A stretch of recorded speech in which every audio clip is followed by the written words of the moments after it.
Welcome to the Fantasy NASCAR podcast. I am Race for the Prize. Let's do a quick long run analysis.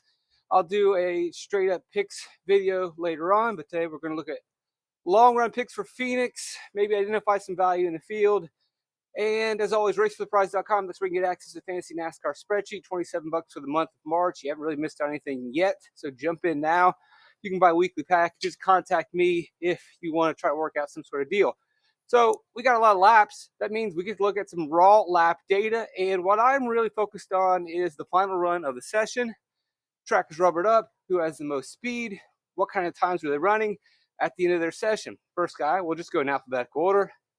Really not bad here for Alex Bowman. We are 23 laps into the run at the end, and he's still turning a 28.3.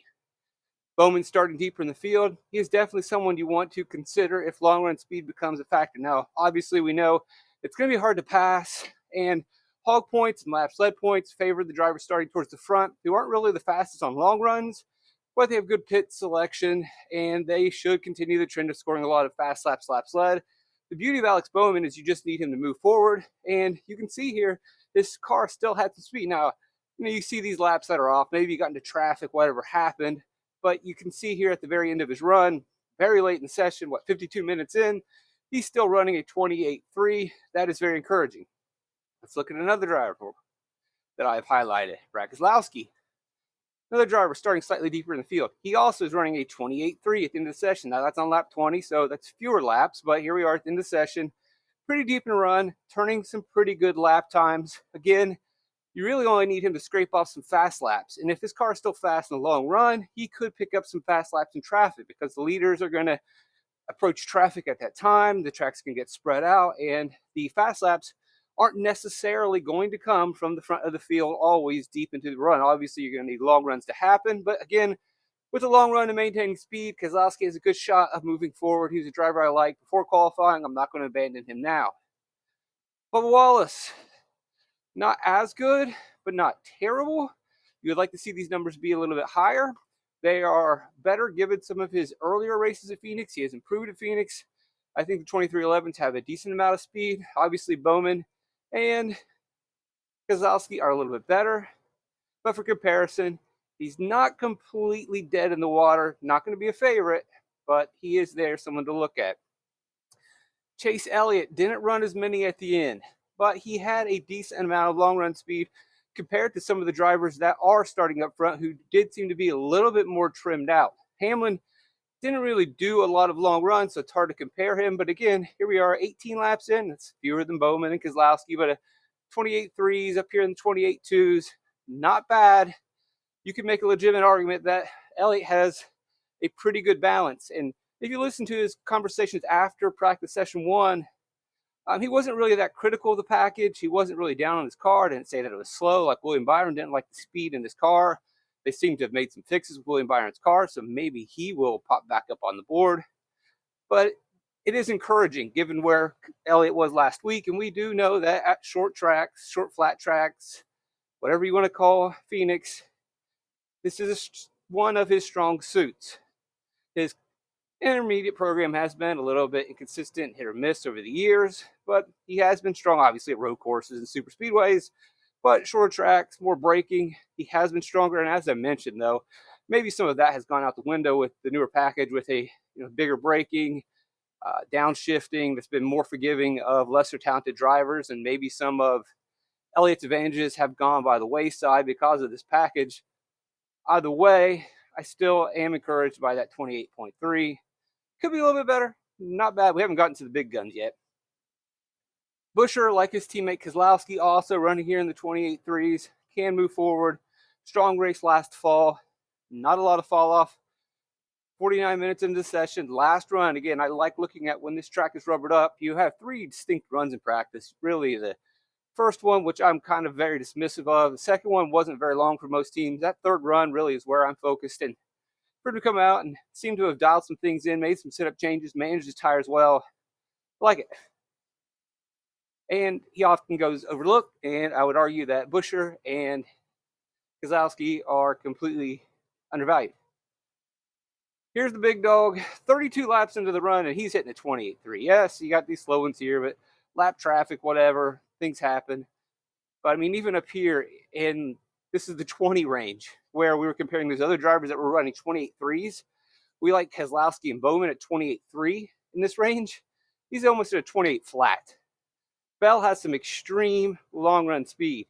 He clearly has the best car. Didn't work out for him in practice, but look, kind of makes sense that his car did not fire off as well, that wasn't very trimmed out, and that long run managing his tires is going to be the case. Now, he's never really put it all together in a Cup Series race at Phoenix, but that's what you say until it happens. And we could have said that at Richmond. We could have said that at other short tracks where he has won in the Cup Series. He's still a young driver.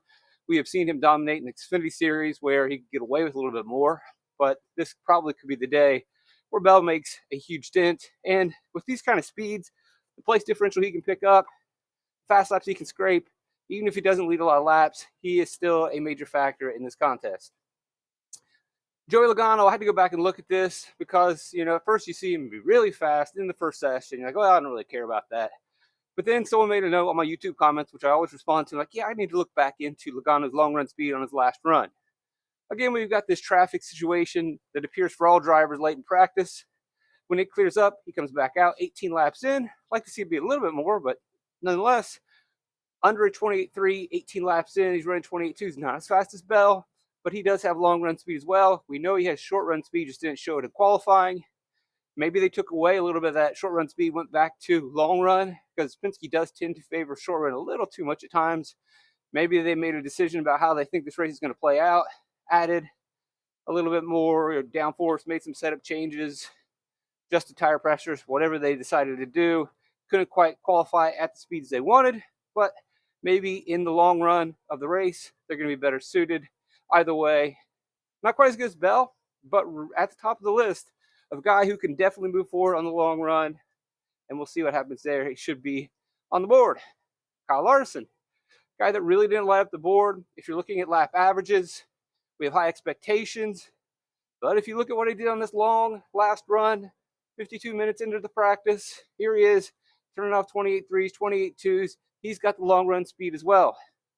Again, it's going to be difficult for some of these guys starting in the back to lead laps. Those are probably going to go to Hamlin, and probably going to go to Elliott. But they can move forward. They can scrape off enough fast points.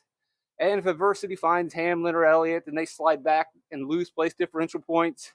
It's quite possible that Larson could sneak up in there. He's a very talented driver. Yes, we're less bullish on him now that he is not starting in the top 10. Very tough to overcome that at Phoenix. But he should be able to move forward. He has long run speed. This is one of the skills that he has developed at Phoenix since joining Hendrick. If you go back to his CGR days, he was always good at Phoenix, but he never had long run speed with CGR. He got that at Phoenix when he joined Hendrick. Big surprise. And he's become a pretty elite driver here. You like Bell more. You might be splitting hairs between him and Logano. I would clearly rather go to Larson if I've got the money. It's going to cost you a significant amount more.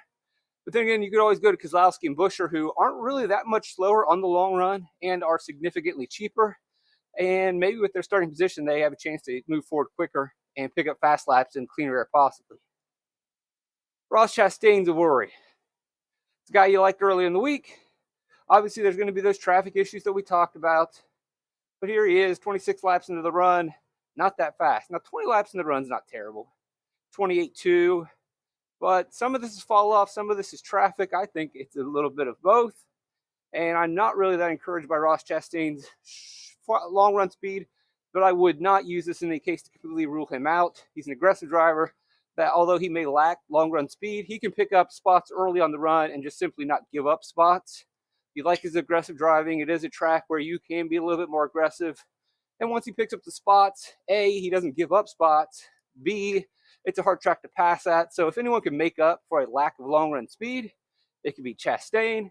And then also you just have to factor in sometimes these races play out in different segments and with cautions that long run speed could be a factor at times. But in the end, in terms of DFS, the short runs could be what determines the winner. And that pretty much has it. If you want to go through all this data, it's all available. I mean, maybe you want to look at Blaney real quick. Not really that great in the long run. You can see the fall off on Blaney here. Not very encouraging.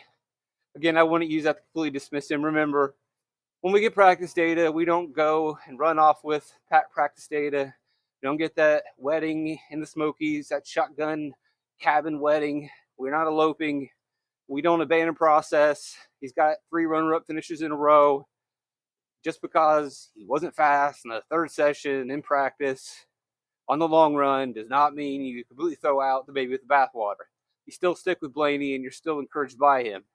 I always have to make that note because even I myself, after saying that on the podcast numerous times, will fall in love with the practice data. If you want to look through this raw data, you can, racefortheprize.com. That's where you can get all the fantasy NASCAR information that you need, $27 for the month of March. I'll get a picks video out as soon as I can. Hopefully this one is pretty helpful and useful, and some of the cool key stats. So again, all this raw stuff is available at racefortheprize.com. Blessed to have you guys around. Love you. Triple Light's fantastic.